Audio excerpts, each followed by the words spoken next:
تو بھاگتے ہوئے بجو نے کلمہ پڑھا. گو ایک جانور ہے, ایک سوسمار, جسے فارسی میں سوسمار کہتے ہیں, وہ ایک جانور ہے, ریگستانی جانور. ایک عرب آیا پیغمبر کی خدمت میں اور کہا ہم تمہیں رسول نہیں مانیں گے جب تک کہ ہماری شرط پوری نہ کرو. کہا تیری شرط کیا ہے؟ اس کی آستین میں وہ گوشت چھپا ہوا تھا, اس نے پٹک دیا اس گوشت کو. کہا یہ کلمہ پڑھے تو مانیں گے, ہے نا. پیغمبر نے کہا پڑھ, اس نے کہا لا الہ الا اللہ محمد رسول اللہ.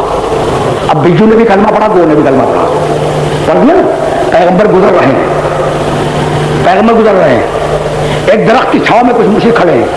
پیغمبر کو وہ کیا, کہا تم خدا کے رسول ہونے کا دعویٰ کرتے ہو, تم اسلام لائے ہو, دین لے کے آئے ہو؟ کہا کہ ہاں. کہا یہ درخت اگر کلمہ پڑھے تو ہم تمہارے دین کو مان لیں گے. کہا پڑھ, اس نے کہا لا الہ الا اللہ محمد رسول اللہ. بھائی یہ واقعات تو سیرت میں ہے نا, اپنی طرح نہیں کر رہا ہوں. بھائی کوئی ڈیلیگیشن آیا یمن سے, کہنے لگا کہ ہم تمہارے رسول ہونے کو نہیں مانیں گے. کہا کیسے مانو گے؟ کنکریاں تھیں. کہا یہ کنکریاں کلمہ پڑھے, ہتھیلی پہ کنکریاں اٹھائیں اور کہا کلمہ پڑھو. کنکریوں سے آواز آئی لا الہ الا اللہ محمد رسول اللہ. تو بجو نے کلمہ پڑھا, گوہ نے کلمہ پڑھا, درخت نے کلمہ پڑھا, کنکریوں نے کلمہ پڑھا. تو اب تاریخ میں لکھو کہ بجوؤں میں سب سے پہلے وہ بجو اسلام لایا.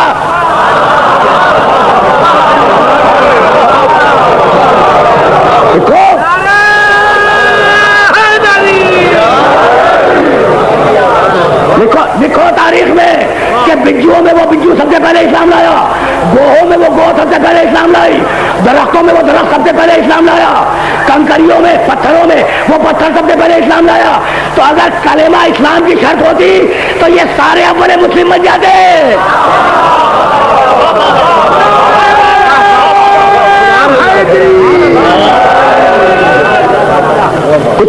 کچھ بات واضح ہو رہی ہے. تو بس یعنی عزیزو اب میں کیا کروں, تو کلمے کی شرط فقط ابو طالب کے لیے ہے. یعنی عجیب کمال ہے, محمد کلمہ نہ پڑھے نبوت مل جائے, گو کلمہ پڑھے مسلمانوں میں اس کا نام ہی نہ آئے. یہ ضد کی بھی کوئی حل ہوتی ہے. اب یہ تو ضد کی بات ہے نا.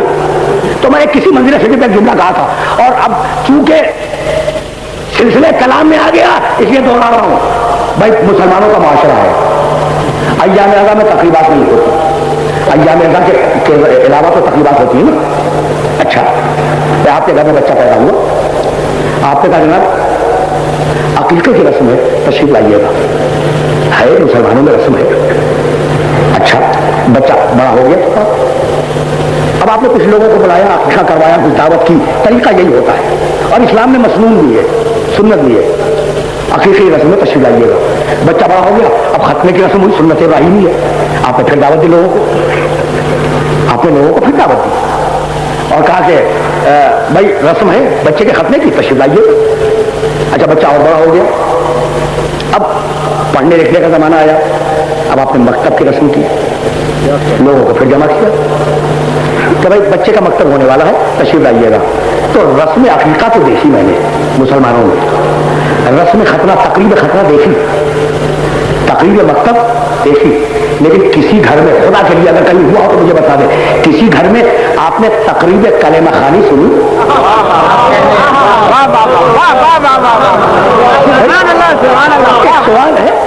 ایک سوال ہے کہ کسی مسلمان گھر میں آپ نے سنا کہ باپ نے کہا ہو کہ آج میرا بیٹا کلمہ پڑھنے والا ہے, تشریف لے آئیے گا.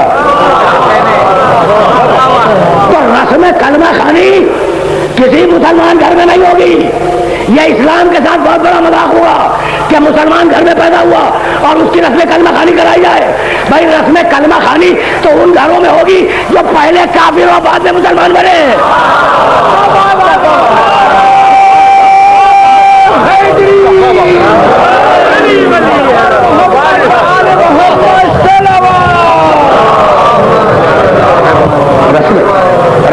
رسم کلمہ خوانی تو وہاں ہوگی جو پہلے کافر ہو پھر مسلمان بنے. جو پیدائشی مسلمان ہو اس کے گھر میں کلمہ خوانی کی رسم نہیں ہوگی. بھائی اب ابو طالب سمجھ میں آیا, اب ابو طالب سمجھ میں آیا.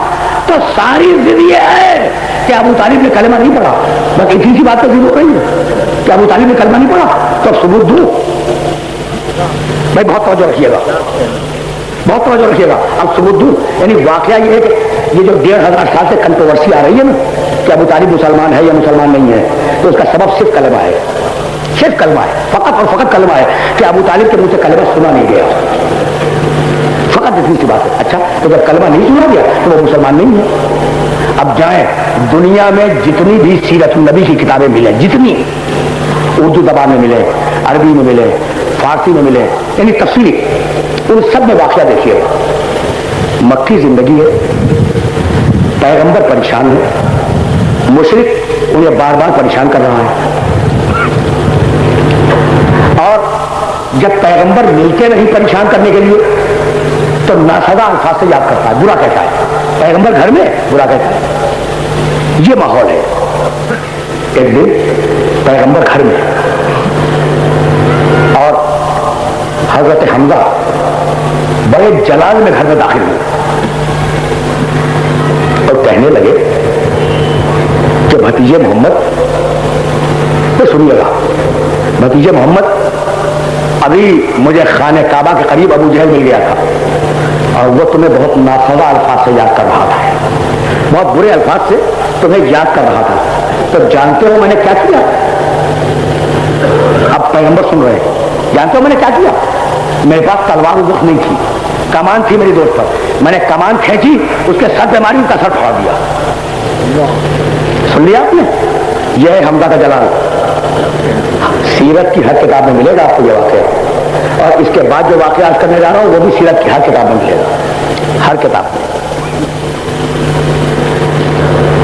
بھتیجے، ابو جہل نے تمہارے ساتھ جو گستاخانہ سلوک کیا وہ تو الگ، باتیں کر رہا تھا تمہارے خلاف اور مجھے جلال آ گیا، میں نے کمان سے ان کا سر پھاڑ دیا. اب رسول کو شکریہ ادا کرنا چاہیے یا نہیں؟ رسول کا جملہ دیکھ لیں جا کے ہر سیرت کی کتاب میں. کہنے لگے حمزہ، تو چچا نہیں، چچا بھی نہیں کہا. کہنے لگے حمزہ، میں نہ تمہیں چچا کہوں گا اور نہ میں تمہاری مدد قبول کروں گا جب تک کہ تم کلمہ نہ پڑھ دو. میں بات واضح ہو گئی؟ کتنا اصرار ہے پیغمبر کو کلمے پر. اب گفتگو کو اس منزل سے تو آگے جانا ہی نہیں ہے، بات کو اسی مرحلے میں اتمام پذیر ہو جانا ہے.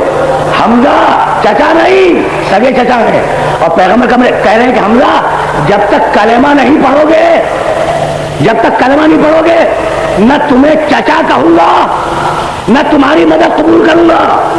زمانہ بدلا نہیں ہے، وہی مکہ ہے، وہی زمانہ ہے، وہی خانہ کعبہ کی چار دیواری ہے. پیغمبر خانہ کعبہ کی چار دیواری میں نماز پڑھ رہے ہیں، اور نماز پڑھتے ہوئے جب سجدے میں گئے تو ابو جہل نے اونٹ کی اوجڑی اٹھائی، پیغمبر کے سر پر آ کے ڈال دی. کٹے ہوئے اونٹ کی غلاظت پیغمبر کے سر کو ڈال دی. پیغمبر نے نماز ختم کی اور نماز ختم کرنے کے بعد گھر میں آئے اور سیدھے ابو طالب کے حجرے میں گئے اور کہنے لگے چچا،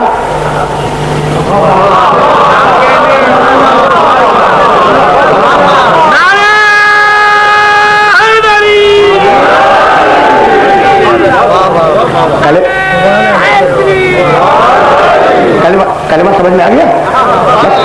بس میری بات مکمل ہو گئی. اب میری آج کی محنت سوارت ہو گئی. اب گفتگو اس منزل سے آگے نہیں جائے گی. ابو جہل نے اونٹ کی اوجڑی پھینکی سر اقدس سے پیغمبر پر.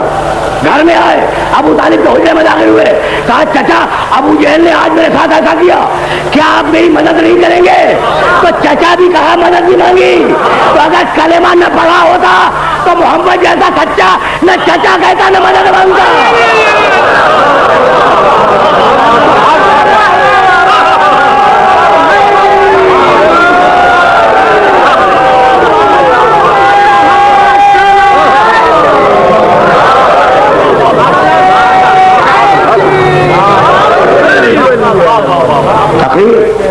تقریر اپنے آخری مرحلوں میں داخل ہو گئی تو کلمہ تو